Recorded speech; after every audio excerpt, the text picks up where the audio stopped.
কোনো রিকনসিলিয়েশনের কোনো আলোচনা হচ্ছে না। আওয়ামী লীগের তরফ থেকে কোনো ধরনের কোনো সরি বলতে শুনেছেন, রিগ্রেট করতে শুনেছেন, অনুতপ্ত হতে দেখেছেন? ওরা তো কালকে ওদের একজন বড় একজন ফর্মার মিনিস্টার, উনি তো আরও মানে এক ধরনের মোকারি করছিলেন। হ্যাঁ, তো এখন শহীদের রক্ত নিয়ে ওনারা মোকারি করেন। তো ওনাদের প্রতি কোনো ধরনের কোনো ধরনের ওদের অনুতপ্তের কোনো লক্ষণ আমরা দেখি নাই। তো তাদেরকে কে এই বাংলাদেশের সোসাইটিতে জায়গা দিবে? হ্যাঁ, খুনিদেরকে কেউ জায়গা দেয়? খুনিদের জায়গা তো ইয়েতে, জেলখানায়। আর যারা আওয়ামী লীগের মধ্যে যারা ভালো আছেন তারা অবশ্যই ভালো নেতৃত্ব বেছে নেবেন। এইখানে যারা ইলেকশনে যারা ভালো যারা দেখবেন ক্যান্ডিডেট, তাদেরকে ভোট দিবেন। তাদের মত পথের সাথে যাদের সাথে মিলে তাদেরকে ভোট দিবেন ওনারা। আমরা আশা করছি ইলেকশন খুব ভালো হবে এবং যা দেশের আপামর জনসাধারণ সবাই তাদের যেই ক্যান্ডিডেট তাদের পছন্দ হয় সেভাবে তারা ভোট দিবেন। না, আমরা তো দেখছি যে মানুষের মধ্যে যথেষ্ট ধারণা আছে। কেননা যে গ্রামে যে লোকটা বসে আছে সেও তো এখন অনলাইনের সাথে সংযুক্ত, সে তো সোশ্যাল মিডিয়ার সাথে সে ফেসবুকে দেখছে, সে টিকটক দেখছে এবং প্রত্যেকটা জায়গায় গণভোট নিয়ে যথেষ্ট ভিডিও আছে। মানুষজন এটা নিয়ে কথা বলছেন, তারা এই কথাগুলো শুনছে এবং সবাই আপনার একটা জিনিস কি অনেকে ভাবেন যে গ্রামে যে জনসাধারণ আছে তারা বুঝি এই বিষয়গুলো বুঝেন না, তারা খুব ভালো বুঝেন। তা আমি যেই রকম বুঝি তারা ঠিক সেই রকমই বুঝেন এবং তারা, আমরা নিশ্চিত তারা এই 12ই ফেব্রুয়ারি ভুল করবেন না। তারা এসে হা ভোট দিবেন এবং হা ভোট দিয়ে তারা একটা রেড কার্ড দেখাবেন স্বৈরাচারের বিরুদ্ধে, রেড কার্ড দেখাবেন অপশাসনের বিরুদ্ধে, রেড কার্ড দেখাবেন যে 16 বছরের যে গুম খুনের যে রাজনীতি হয়েছিল তার এগেনস্টে।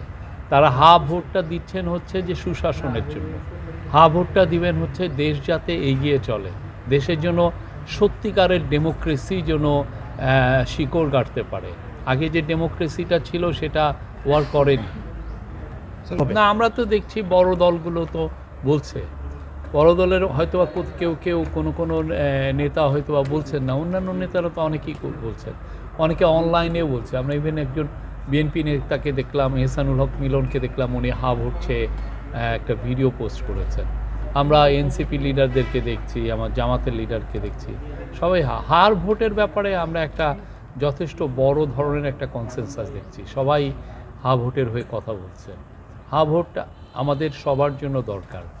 যে রিফর্ম, এই গভর্নমেন্টের একটা বড় ম্যান্ডেট ছিল রিফর্ম, রিফর্মের সবচেয়ে বড় কাজটাই এখন হা ভোটে এসছে।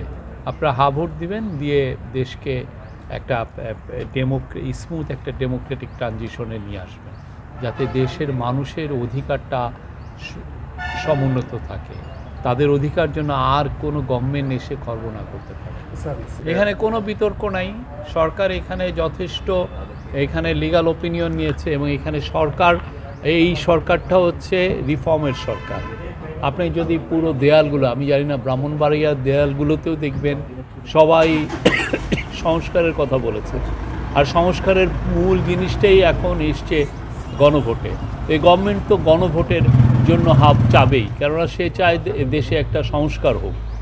সংস্কারটা আর করবেন কীভাবে? হা ভোটের মাধ্যমে আপনি জনগণের ম্যান্ডেট নিচ্ছেন। তো এইখানে সরকার যথেষ্ট খুব সিরিয়াসলি এই বিষয়ে গভর্নমেন্ট বলছে এবং গভর্নমেন্ট, আপনি জানেন গতকাল থেকে যত উপদেষ্টা মণ্ডলী যারা আছেন তারাও বিভিন্ন জায়গায় যাচ্ছেন, তারাও বলছেন এটা আমাদের নৈতিক দায়িত্ব সবাইকে হা ভোট দেওয়ার জন্য বলা। আমি ইলেকশন কাভার করেছি 20-25 বছর ধরে, আমি ইলেকশন কাভার করি। সে 96 ইলেকশন কাভার করেছি, 96 থেকে এই পর্যন্ত যতগুলো ইলেকশন হয়েছে সবগুলো কাভার করেছি। আমি বলতে পারি যে এই বছরে যা ইলেকশন হচ্ছে এইরকম পিসফুল ইলেকশন খুব কম হয়েছে। আপনি আগের ইলেকশনগুলোতে আপনি মারামারি দেখেন কি করেছে, আপনি 2018 ইলেকশনটা দেখেন, 2024-এর ইলেকশন দেখেন, অপোজিশনদেরকে তো কাছে ভিড়তেই দেয়নি। অপোজিশন লিডারদেরকে ধরে যেই শহরে আছে অন্য শহরে পাঠিয়ে দিয়েছে, জেলে ঢুকিয়ে দিয়েছে। এখানে এর চেয়ে সুন্দর ইলেকশন আপনি কবে দেখেছেন? এটা খুবই অবাধ হবে, সুষ্ঠু হবে, শান্তিপূর্ণ হবে এবং উৎসবমুখর হবে। আমরা আশা করছি বাংলাদেশের এটা একটা রেকর্ড একটা টার্ন আউট হবে।